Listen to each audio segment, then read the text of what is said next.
And this is Charity Mosier. She's the recruiting and internship consultant for the Southern region, also based in Milwaukee and through Northwestern Mutual. So for prospecting promotion, what we're actually going to share with you today is how Northwestern teaches its new financial reps how to prospect, how to ask for referrals, and how to work through the sales cycle. And the great thing about Northwestern's their training is that it's transferable to you guys. So it's not just unique and different for Northwestern to acquire clients, but it actually can be something that if you decide that you want to go into a sales career, you can leverage some of the things that we share here today. So to get started, it'd be fantastic if I could show you a few things. But our topics for today, really what the agenda is going to be is we're going to go through the importance of prospecting, why it's really important to become a master prospector if you're in sales. We're going to share with you some strategies on prospecting, and then we're actually going to role play for you. So we're going to role play what it's like to ask for referrals at the end of a meeting and what it's like to actually call a referral and see what that's like. And we'll handle objections throughout. So Charity is actually going to be my role play partner, and she'll be tossing objections out to me. So when you think about prospecting and you think about the importance of being a master prospector, why do you think if you're in a sales career, it's important to be great at prospecting? Be great at asking referrals. So you can get more sales, right? So this is how we'll do this. So you guys actually don't have to raise your hand for anything. If I ask, so I'll randomly ask questions throughout, feel free to answer me. And then if you have questions throughout this process, feel free to raise your hand and ask me questions because we want to make sure that this is the most relevant use of your time. So we'll make this as interactive as possible. So you want to be a master prospector to get more sales. Why else might you want to be great at prospecting?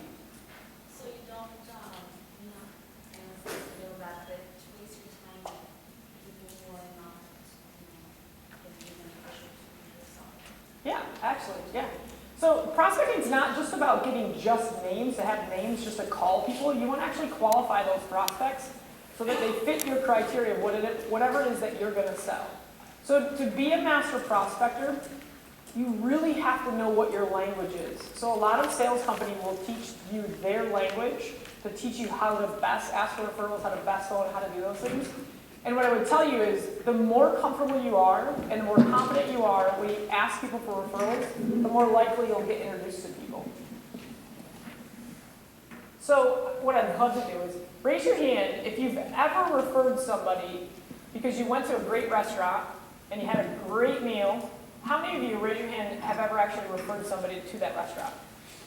So how about like a movie? You saw an awesome movie, fantastic, you referred. Pretty much everybody has referred. And you know what's interesting? I moved to Milwaukee a year and a half ago from New York, and Charity moved there maybe 6 months ago. And I think about what's interesting is I referred her to where she rents her apartment. I've referred her to a ton of restaurants. And I never think about the fact with the restaurant that if I had a great experience, that if I referred Charity to go to that restaurant, that if she went, she spent money, spent time, I'm not worried if she liked it or she didn't like it because I had a great experience, right? So you automatically refer somebody, I'm not worried she's going to get food poisoning. I just don't worry about those things. I'm like, go judge for yourself.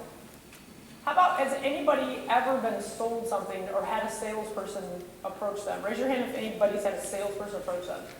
So let's say we're in a store and a salesperson comes up to you. I was like, who are those people? That's not my computer. So a salesperson comes up to you and they say to you initially, is there anything that I can help you with? What do you guys say? Yeah, I'm just looking. That's not true. You're there to probably buy something. That's why you're at the store. So every time we ever interact with salespeople, we instantly take the offense, right? And we say, we're looking. We don't need anything. And you might wander around for hours, and then you'll be, oh yeah, hey, I'll take some help now. But we always say just looking. How many of you have met with a salesperson? Get it closer. How many of you have met with a salesperson? Have met with a salesperson.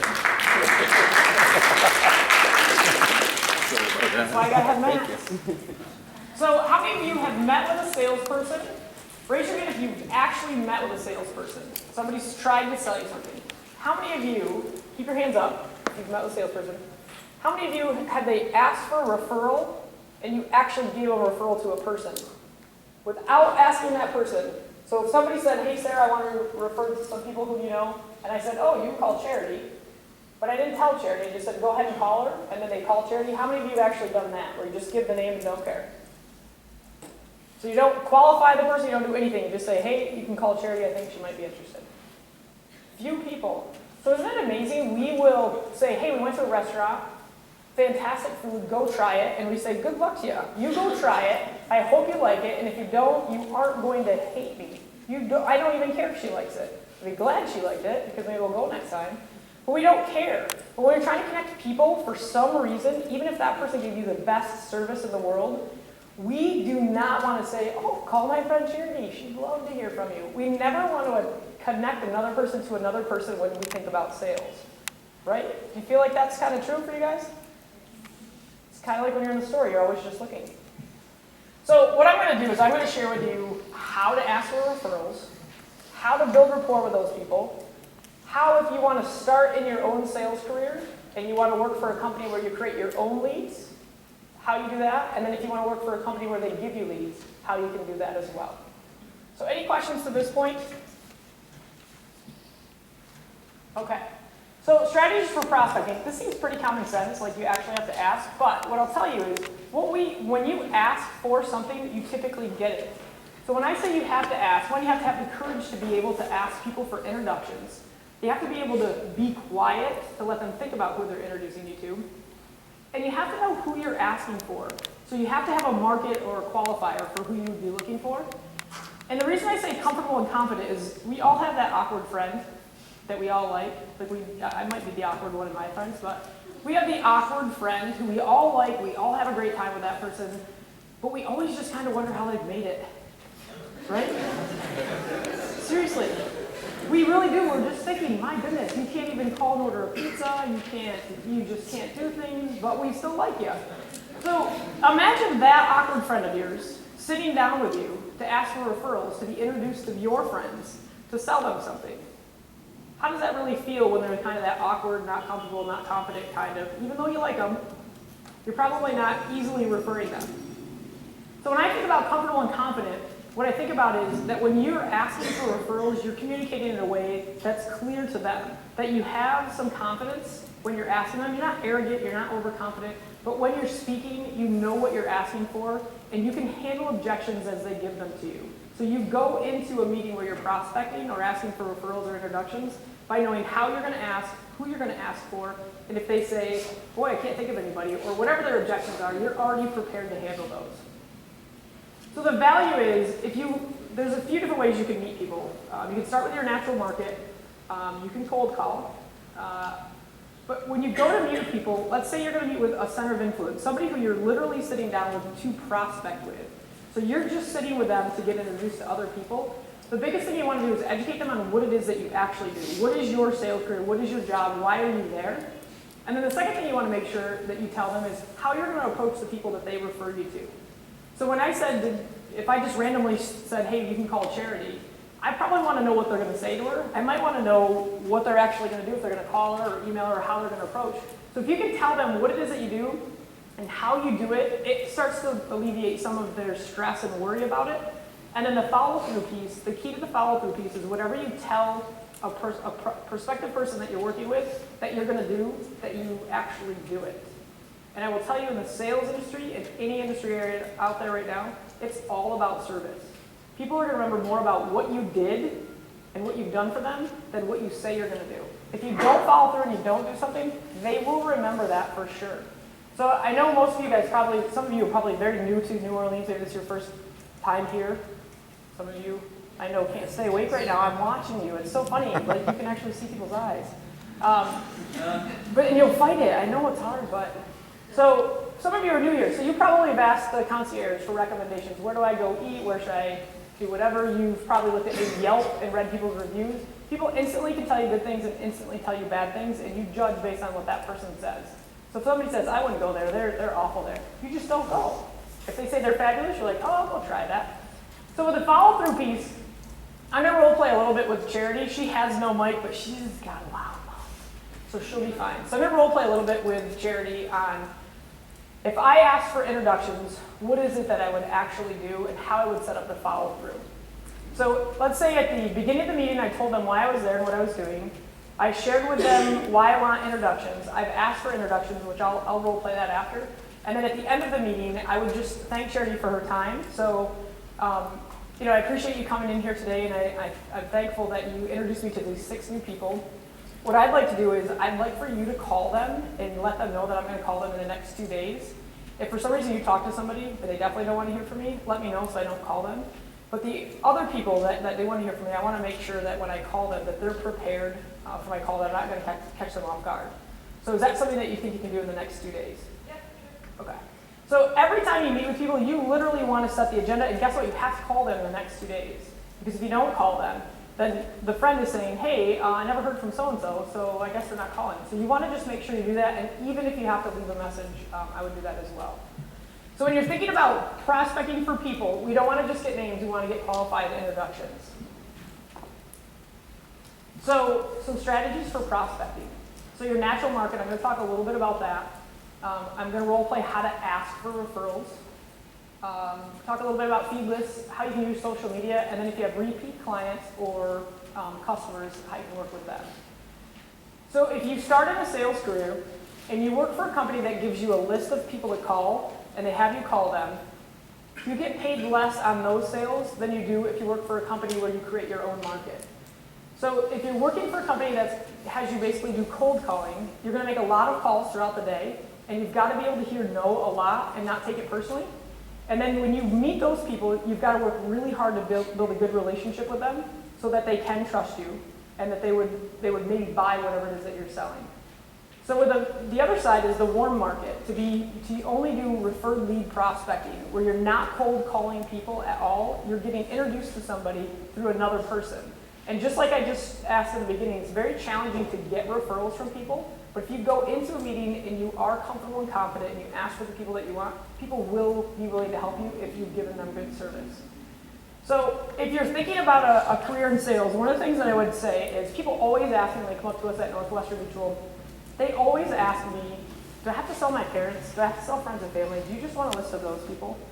And you don't have to sell anybody you don't want to. That's the great thing about sales. You get to decide who you're going to work with. But what I would tell you is if you are going to go into a sales career, I would not sell anything that you personally would not want to own yourself, and that if you did sell to your friends and family, that you couldn't sleep at night. So don't take the career just to have sales, just to make money. You have to believe in what you're selling, because if you sit down with somebody and you personally don't own the products that you're selling, then why do they want it? If you won't own it, they're not going to want it. So what's interesting about Sherry and I is we both started as college interns at Northwestern Mutual. So imagine being in college, you guys are in college, and you start an internship at Northwestern, and they say the first thing that you're going to learn how to sell is life insurance. Seems exciting. So we're licensed to sell life insurance, disability insurance, long-term care insurance, and annuities. That's the first thing you get licensed for at Northwestern Mutual. So here you are. I was 20 when I was started. How old are you? 19. So really young, and we're going to sell life insurance to adults is what we want you to do. So we know how to ask for referrals, and we know how to do that, know how to sell insurance, and then we're also licensed to sell all investment products. So we know how to do that too. So in our business, we don't cold call anybody. We ask for referrals from everybody. So what I'm going to do is I'm going to talk about how do you get started if you don't have a natural base of people where they give you a list of people to call. You actually have to identify your own people. So the first thing I would recommend that you do to get yourself started is I would identify 60 people that you know. So they don't have to be your 60 closest friends and family. I don't know if you all know 60 people. You probably got like 1,000 people on your Facebook, right? But 60 people that you personally could call and ask them for their help. So with those 60 people, how I would brainstorm and how I brainstormed when I first got started is my family were all clients of Northwestern Mutual, so it wasn't even an option for me to sell them anything anyway. But what we do is, as you're thinking about starting your business, if you can identify out of those 60 people, people that you went to high school with, that maybe they didn't go to college, but they're doing something successful, people that you're in school with that have maybe going to graduate very soon and you feel like they're going to be successful, or people that have already graduated from college that are, you can think about if you have an older brother or sister, who are some of the people that they know and that they're working with? If you think of your coaches, your teachers, anybody that you've really been around in life, that if you ask them for them to help you and give you advice, that you'd want to take their advice. So what I would have you do is, out of those 60 people, I wouldn't have you call all 60, but I'd have you pick 5 people that you know really well that you personally would be comfortable and confident working with. And I would ask them if they wanted to go to coffee, or go grab lunch, or just go have a conversation, and spend maybe 20 minutes with them, just asking them what their advice would be on what you're thinking of doing. So whatever your sales career is, I would ask them, here's what I'm thinking about doing. I'm thinking about joining this company, and this is what I'd be doing. What do you think about that? What do you think about me doing that? People love to help, and people love to give advice. So you ask them those questions, and then what I would ask them is, based on your experience with this type of industry, what can you tell me about that? So if it's financial services industry like ours, I would say, based on your experience in the financial services industry, have you ever worked with anybody that sells financial products? And if they have, what was your experience like? What did you like and what didn't you like? And then the last part of it would be is, if I want to work with professional people like yourself, what do you think I should know? And how do I get introduced to people like you? So it's very simple, just to get to know them, get some advice from them. But then the test would be, at the end of that meeting, to ask them for referrals. Ask them for 5 introductions. Who are 5 people that you know that I could sit down and have the same kind of conversation with? I'd love to just get some advice from some people that I don't know and see if they'll do that. So at the end of that meeting, you can ask yourself, did I like doing that? Did I like asking somebody for help? And how did I feel when I actually asked for referrals? Is that something that I could actually do, or is that something that I'm not comfortable doing? The next 5 I'd have you identify are 5 people that you know, but they're out of your comfort zone. So by calling 5 people that you know, but they're out of your comfort zone, what I would tell you about that is you want to see, 1, how do I feel when I actually call them? Do I feel like I'm going to throw up? Or do I feel like, oh, that's not that bad, I can probably get through it?